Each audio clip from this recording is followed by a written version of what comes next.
chapitre 29, verset 23. Et puis nous prendrons Jacques, chapitre 4, verset 6 à 7. Amen. Proverbe 29, verset 23. Disons au nom du Seigneur pendant qu'ils sont debout. L'orgueil d'un homme l'abaisse, mais celui qui est humble d'esprit obtient la gloire. Amen. Amen. Que Dieu bénisse la lecture de sa parole pour ce soir. Et puis nous prenons maintenant Jacques chapitre 4, verset 6 à 16. Il accorde au contraire une grâce plus excellente. C'est pourquoi l'Écriture dit: Dieu résiste aux orgueilleux, mais il fait grâce aux humbles. Soumettez-vous donc à Dieu. Résistez au diable et il fuira loin de vous. Amen. Amen. Amen. Que Dieu bénisse. Amen. Bénisse encore cette lecture que nous venons de faire. Amen. Shalom à tous. Je crois que vous allez bien. Amen. Alors, on commence la prédication de ce soir. Amen. Amen. Nous sommes en train d'étudier un sujet intitulé Sur ta parole.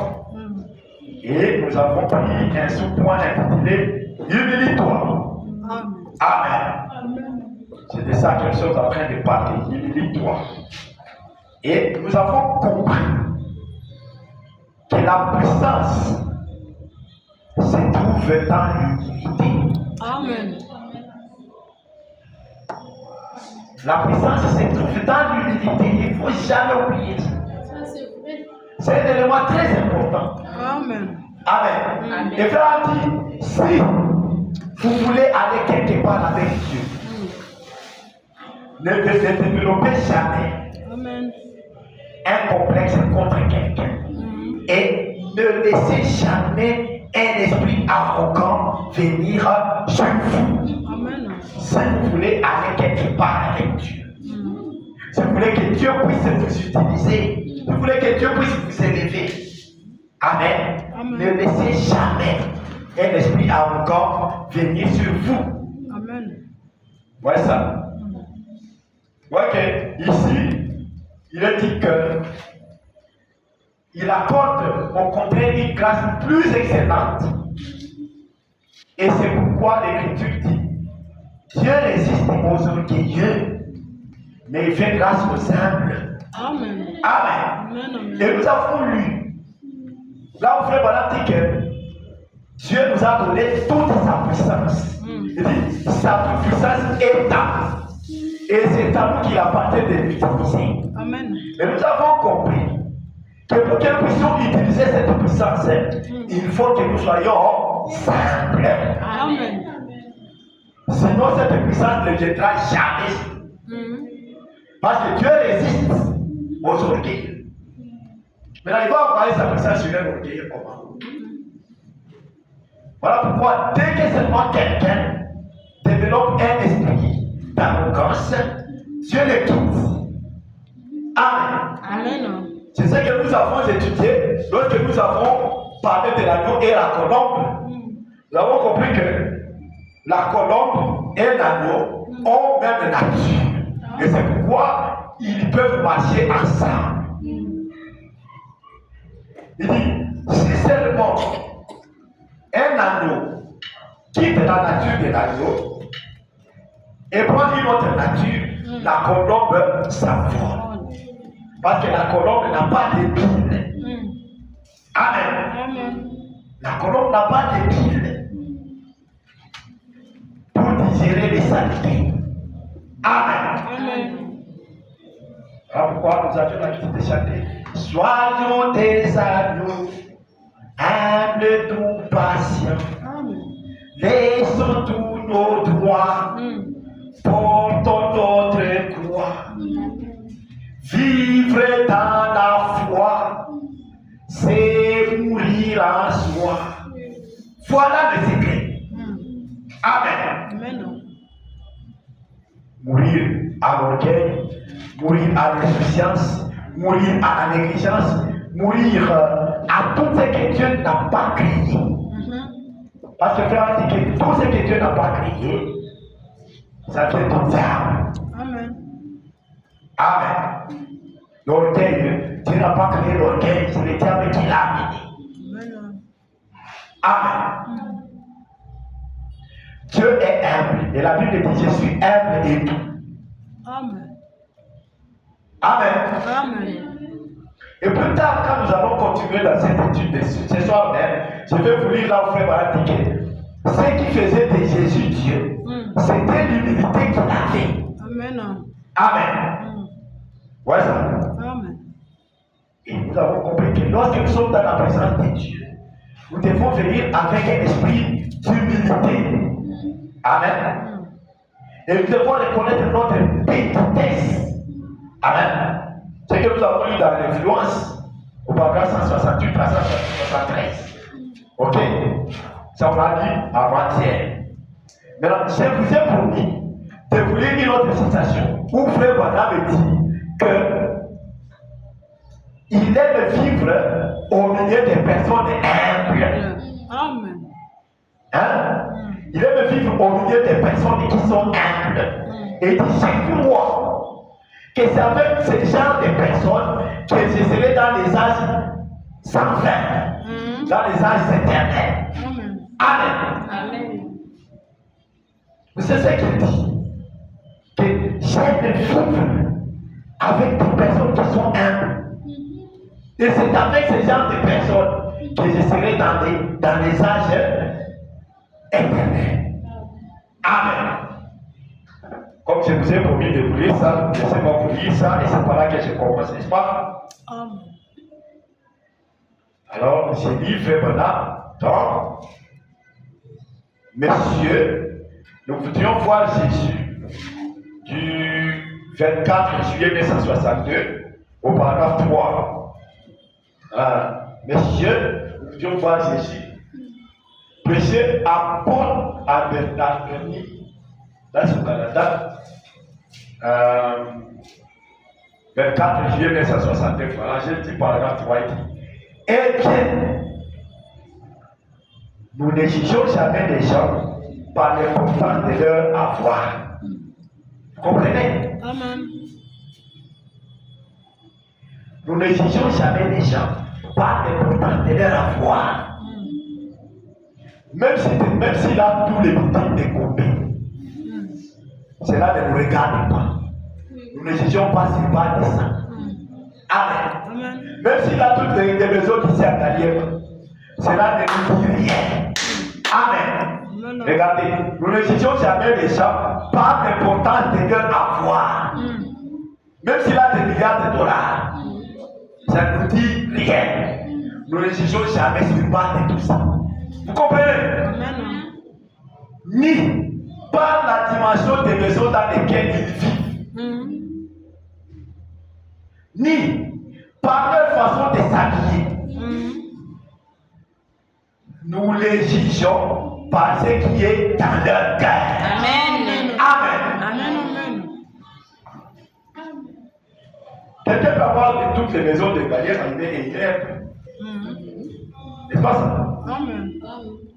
Quelqu'un peut avoir tous les dollars et tous les millions de dollars et d'aide. Alors, les jugements que nous faisons, ce n'est pas seulement de tous ces avoirs-là. Le jugement, c'est sur base de ce qui est dans les cœurs. Amen.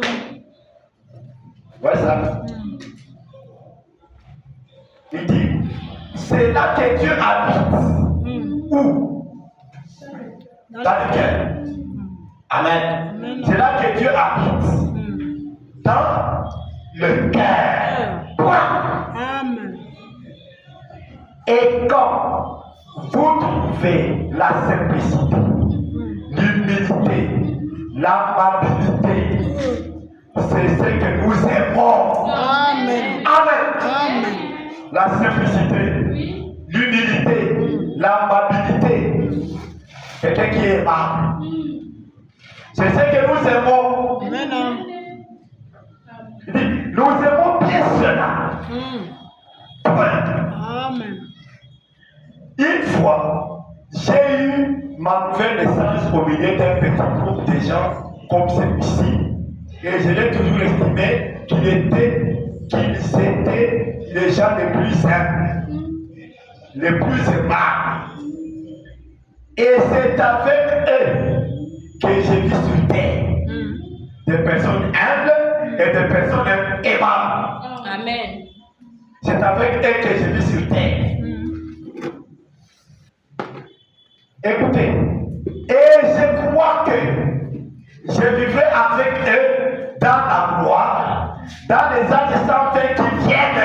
Amen. Amen. Amen. Amen. Voilà les gens avec lesquels nous vivrons dans l'éternité. Des gens qui sont humbles et des gens qui sont aimables. C'est pourquoi, lorsque Dieu a fait la grâce à Frère Branham de visiter la 6e dimension, là où les saints allaient, il a remarqué qu'il y avait un amour dont il dit de cet amour que c'était un amour qu'il n'a jamais vu. Et il a cherché les mots dans le dictionnaire, il a manqué les mots qu'il pouvait utiliser. Amen. Il a dit sublime, le mot sublime ne convenait pas. Amen. Merveilleux ne convenait pas. Extraordinaire ne convenait pas. Il dit j'ai manqué les mots dans le dictionnaire pour exprimer ces gens d'amour que j'avais vus là-bas. Amen. Amen. Et puis la fois qu'il lui parlait, il a dit c'est ça l'amour parfait dont tu as parlé lorsque tu prêchais sur le Saint-Esprit. Amen. Amen. Parce que vous voyez qu'il avait eu cette visitation en 1960. Amen. Et il avait prêché le Saint-Esprit en décembre 1959. Alors, quand il arrive de l'autre côté, on lui dit c'est ça l'amour parfait dont tu as parlé lorsque tu prêchais sur le Saint-Esprit. Alléluia. Amen. Amen. Je crois que je vivrai avec eux dans la gloire, dans les âges sans fin qui viennent.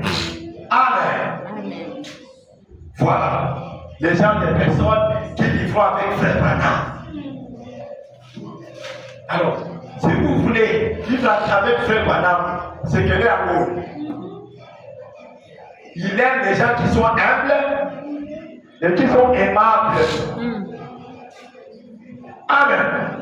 Amen. Très important, frère. La puissance se trouve dans l'humilité. Amen.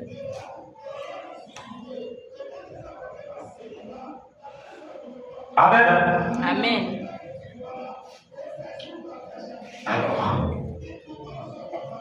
il dit que lorsque nous sommes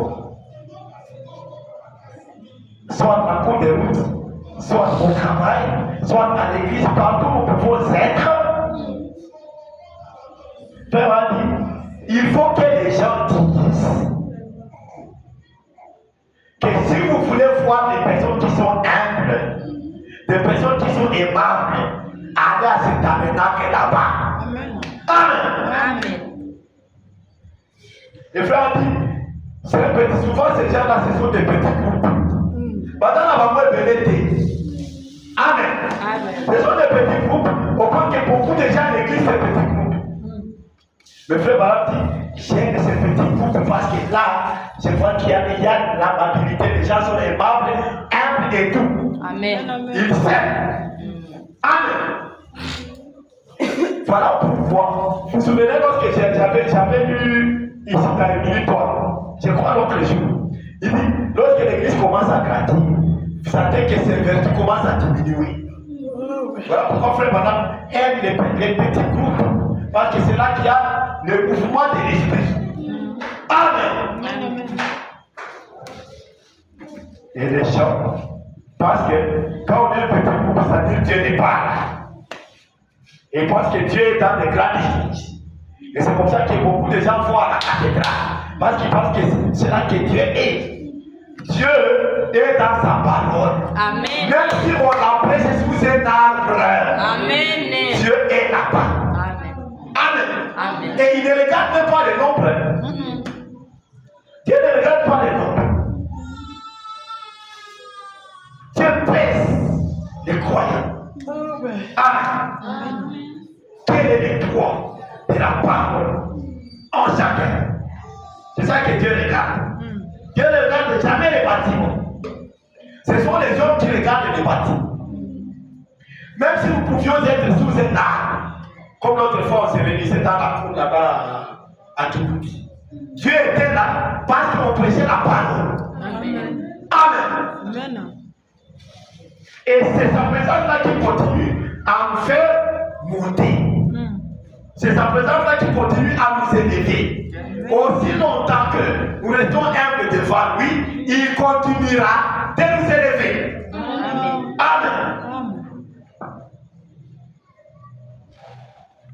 Remarquez qu'un peu madame, lorsqu'il a pressé d'élever tout son il a dit, mes amis, même si nous soyons, bien que nous soyons un petit groupe, en comparaison du monde, mais c'est là que Dieu a voulu révéler sa parole. Amen. Amen. Amen. Donc pour dire que pour Dieu le nombre ne dit rien. Il dit regardez autant de Noé. C'était un monde entier avec des millions de personnes. Mais seulement 8 sont entrés dans l'arche. Et pour Dieu c'était suffisant. 8 sont entrés dans l'arche. Jésus, le grand maître, tout disciple, elle est d'entre eux un démon. C'est ça. Amen. Dieu dit, Dieu est comme ça. Amen. Dieu est comme ça. Nous voulons ces petits groupes qui peuvent rester humbles, aimables, parce que ce sont là les gens que Frère Branham aime. Amen. Amen. Et ce sont ces gens-là qui peuvent aller quelque part avec Dieu. Parce qu'ils ne développent pas cet esprit d'arrogance. Ils ne laissent pas que l'esprit arrogant puisse venir sur eux. Amen. Et si donc quelqu'un commence à développer un esprit arrogant, il faut qu'il puisse cesser. Stop. Amen. Amen. Et restez toujours humble. Amen.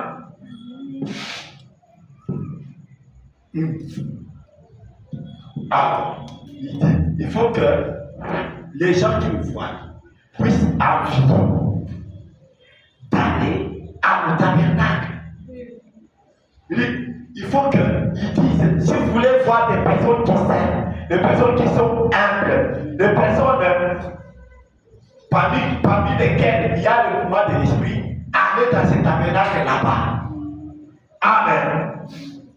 À l'époque là, c'était le Branham tabernacle. Alors, ce soir, ça peut être votre tabernacle. Amen. Amen. Ça peut être la plénitude. Si vous voulez que vous puissiez rester humble, les gens voudront venir écouter la parole. Amen. Amen. Parce qu'il trouve en toi, cet esprit-là d'humilité. Amen. Amen. On peut que parfois il peut penser que c'est toi c'est lui qui est plus grand que toi. Mais quand il arrive peut-être chez toi, il n'a pas besoin de ça qui vous doit à zéro côté.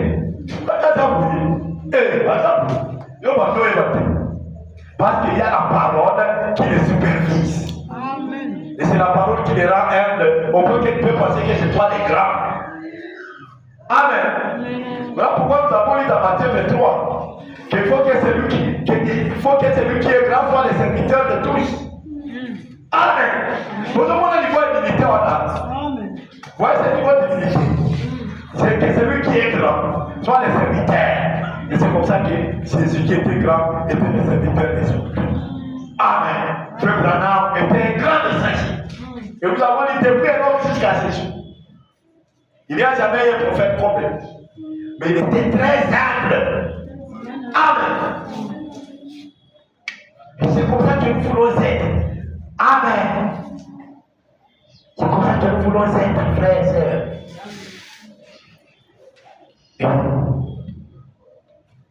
Lisons ça. Lis-toi. Et c'est là même que j'ai fait lire à mon frère a dit que c'est ça qui faisait que Jésus était ça qui faisait de lui l'humilité. Disons ensemble. 49 à 53. Humilie-toi. Amen. Amen. Jeffersonville, Indiana, dimanche 14 juillet 1963 soir. 49 à 53, humilie-toi. Il dit, si nous pouvons avoir toutes choses dans la communion, en commun et dans un amour mutuel, alors Dieu travaillera par nous. Et nous attendons de voir le moment où les gens viendront et diront, si vous voulez voir une église qui est vraiment humble, une église qui est vraiment Dieu, entrez une fois là-bas dans ce tabernacle. Amen. Et observez. Amen. Si vous voulez voir une église qui est vraiment humble, une église qui est vraiment Dieu, entrez une fois là dans ce tabernacle et observez. Regardez comment ils prennent soin les uns des autres. Amen. Le respect. Amen. Et quand l'évangile est prêché, comme ils sont révérencieux, Amen. comme tout est en ordre, voilà comment nos églises de message sont. Quand l'évangile est prêché, tout est en ordre. Hein? Les prédicateurs prêchent et les gens suivent, les gens disent Amen. Amen. Amen. Amen. Vous ne les attendez pas déranger pour commencer à parler à langue pendant que les prédicateurs prêchent. Parce que tout est en ordre. Amen. Amen. Vous voyez ça? Le message nous met en ordre. Voilà pourquoi le message est très différent de toutes les autres religions ou de toutes les autres tendances de message. Parce qu'il y a de l'ordre, il y a la révérence. Quand la parole est prêchée, tu n'entendras pas quelqu'un dire non. On écoute la parole, on dit Amen, on se réjouit. Amen. Amen. Amen. Pas de langue pendant la prédication. Amen. Les gens de roi Qatar, ça n'existe pas. Quand on prêche, tout ça là, ça s'était. Parce qu'il y a la révérence. Amen. Amen. Il y a le respect pour la parole de Dieu. Amen. Voilà pourquoi nous aimons les tabernacles. Amen. Parce que dans les tabernacles, il y a de l'ordre, frère. Amen. Il y a de l'ordre. Et nous aimons cela. Alors, ils peuvent regarder et voir les temps dans lesquels nous vivons. Amen. Vous verrez l'Esprit de Dieu se mouvoir parmi vous. Et des grands miracles, des prodiges et autres s'accompliront. Amen. C'est que l'humilité. Alors vous verrez l'Esprit de Dieu se mouvoir parmi vous, des grands miracles, des prodiges et autres s'accompliront. Amen. Si les pièces marchent dans l'harmonie, cela indique l'heure. Là, il faisait allusion à la montre. Il montre que il montre où il partit ne peut pas fonctionner s'il y a une seule pièce qui n'est pas à sa place. Voilà l'harmonie. Amen. Amen. Alors, si les pièces marchent dans l'harmonie, cela indique l'heure. Mais si ce n'est pas le cas, ça veut dire si le pièce ne marche pas dans l'harmonie, si ce n'est pas le cas, alors la montre s'arrêtera et n'indiquera plus l'heure. Et si nous voulons donc connaître les temps dans lesquels nous vivons, laissez simplement tout le monde commencer à travailler ensemble dans l'évangile, à s'aimer les uns les autres, à aimer Dieu, et les qui indiqueront d'elles-mêmes l'heure dans laquelle nous vivons. Amen. Croyez-vous cela? Assurément. Amen. Quoi?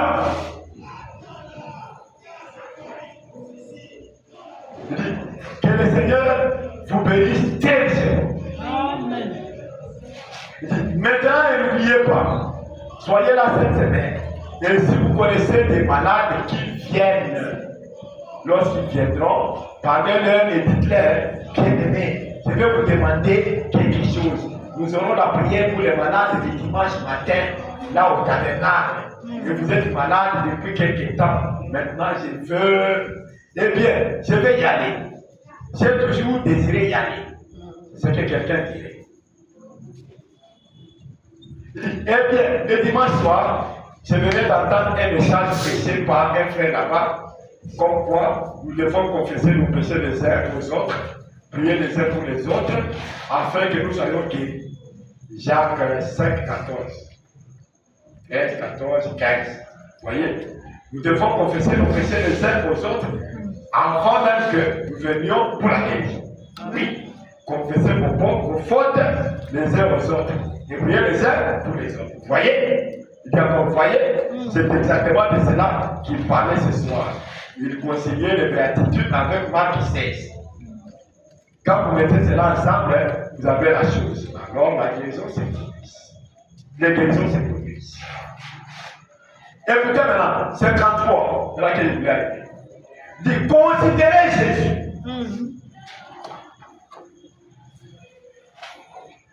Il n'était rien d'autre que l'amour. Amen. Voyez? Il était Dieu manifesté. Amen. Dieu s'est exprimé à travers lui. Amen. Et il n'est pas étonnant que des miracles et autres se soient accomplis. Point. Sa vie humble est consacrée pour Dieu. N'est-ce pas? Sa vie humble est consacrée pour quitter à Dieu. Qu'il était et devenir un homme. Hein, pour quitter à Dieu qu'il était et devenir un homme ici sur terre pour exprimer Dieu au travers de lui, n'est-ce pas?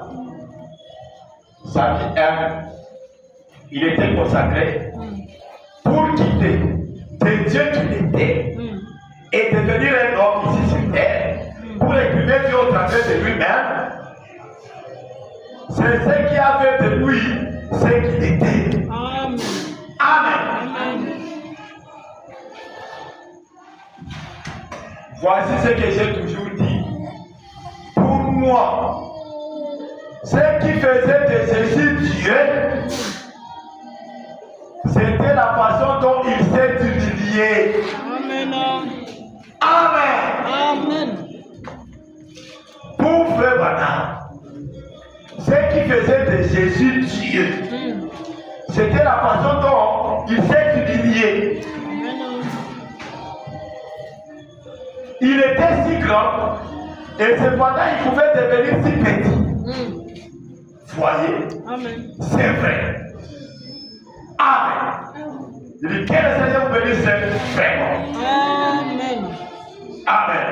Et puis maintenant, il dit, le bon pour conjeter. Là, il est en train de vouloir conjeter. Nous, on a encore quelques minutes. On peut être minutes comme ça. Amen. Donc, vous comprenez que ce qui faisait de Jésus Dieu, c'était son humilité. Voilà pourquoi Frère Branham a dit, les gens cherchent la puissance, mais ils ne savent pas ce qui va avec la puissance. Ils ne savent pas. Ce qui va avec la puissance, c'est l'humilité, frère saint. Et si vous agissez dans l'humilité, Dieu vous élèvera. Amen. Dieu vous élèvera. Parce qu'on va compris que celui qui s'élève sera abaissé. Et celui qui aime sera élevé. Amen.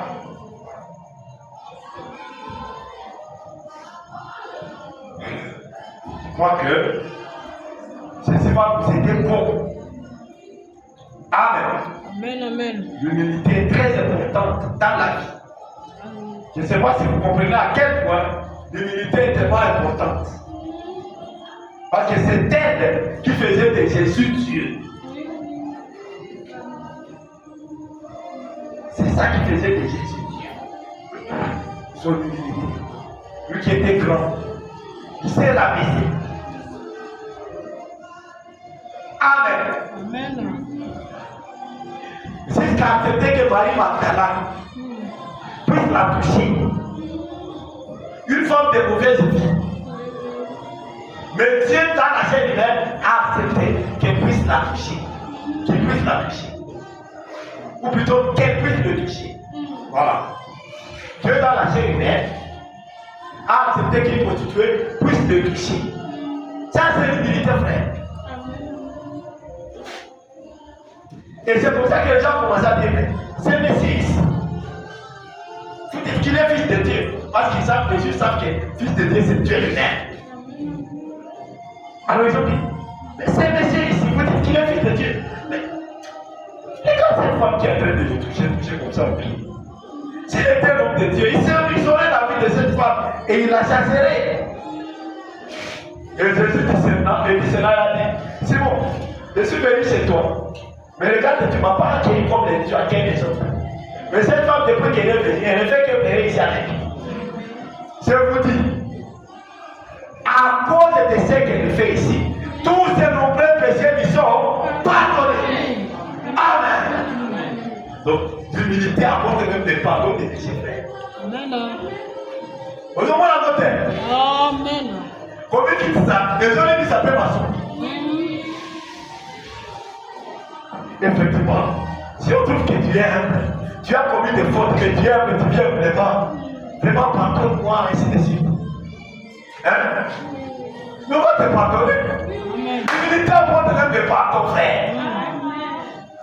C'est pourquoi elle est tellement grande, elle est tellement une bonne chose, elle est tellement importante. Amen. Glory. Aide-nous, Seigneur. Amen. L'humilité est très importante. Hier, quand j'étais en train de lire, j'ai découvert une citation qui m'a beaucoup marqué. Et je me suis dit que je devrais la lire ce soir à l'église. Peu banal, quand nous venons à l'église,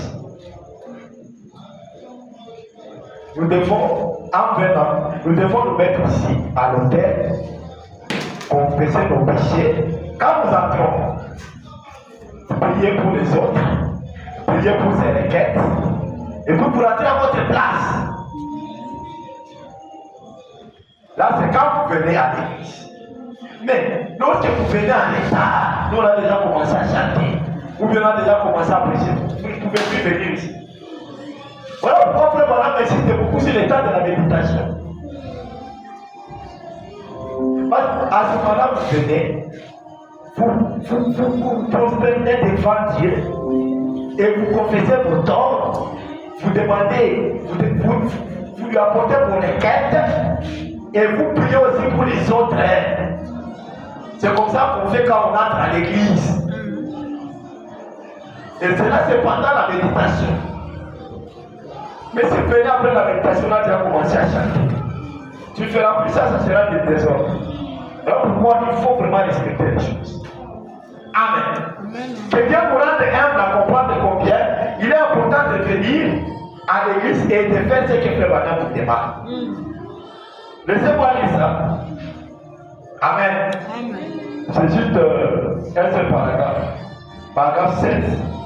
Dans la prédication, la force parfaite par la faiblesse parfaite. Je suis au paragraphe 7 en ici.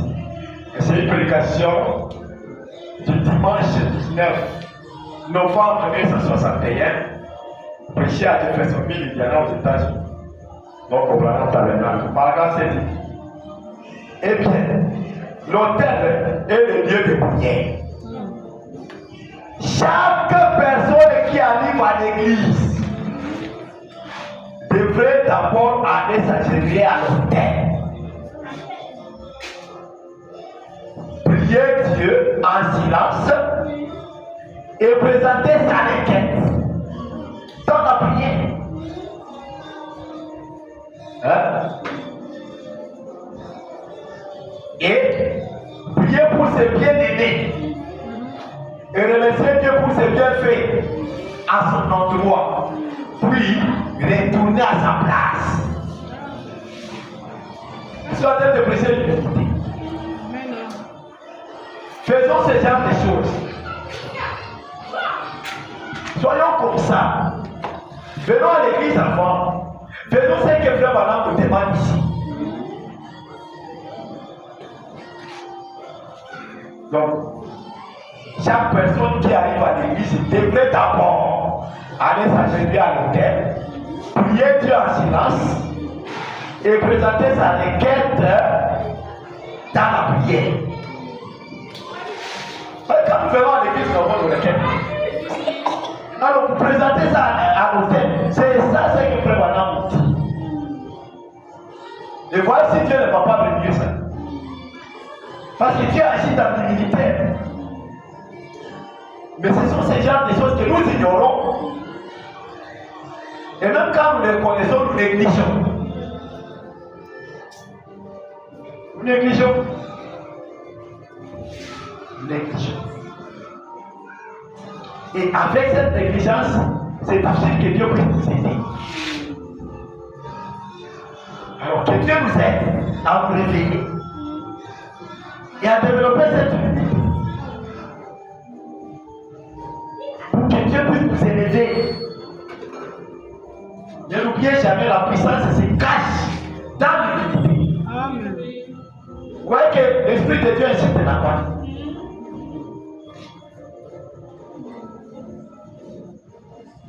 Très important. Et Frère Branham nous dit, je vais dire ça dans l'idée, toi, c'est pas là que je peux m'arrêter par la grâce. Il dit que lorsqu'il prêche ces choses, hein, ce n'est pas pour appuyer les gens, c'est pour les aider. Amen. Mais malheureusement, il dit malheureusement, j'ai remarqué que lorsque j'apporte ces choses, les gens à qui je les apporte en détournent le dos. Et pourtant, je les apporte pour les aider. Qu'est-ce que vous le croyez? Amen. Amen. Laissez-moi dire ça. Laissez-moi dire ça.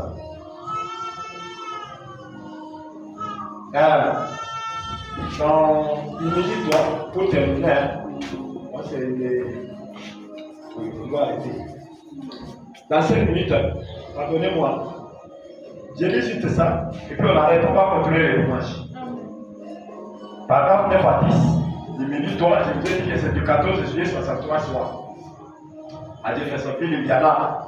Alors, paragraphe 9 à 10, il dit maintenant, c'est mon temps de consécration à Dieu.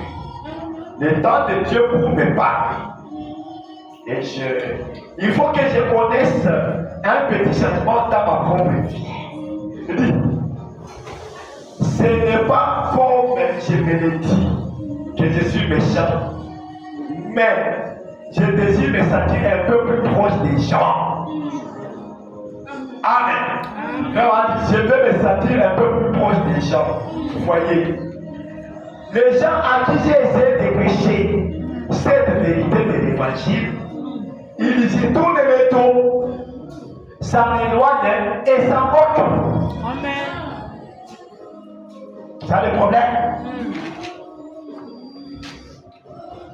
Eh bien, pour moi, cela semble être une insulte pour ma part.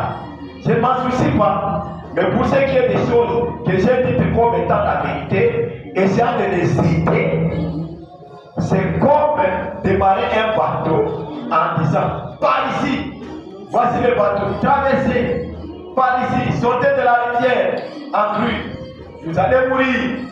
Vous allez y périr. Et il se moque tout simplement de vous et s'en fout. C'est comme quelqu'un, il voit que les gens sont en train de se noyer. Et là, il y a un bateau. Il dit, mais quittez cette crue, entrez dans le bateau. Vous allez mourir. Et les gens s'en moquent. Ils détournent le dos de ces bateaux-là. Qu'est-ce qui va leur arriver? Ils vont s'effondrer. ils vont s'éloigner. Alors les conseils, suivez cette chose qui peut vous aider. Amen. Amen. N'en détournez pas les dos. Voilà ça. N'en détournez pas les dos. Aimez cela. Soutenez cela. Et Dieu vous bénira. Amen. Amen. Amen. Ma prière est que le Seigneur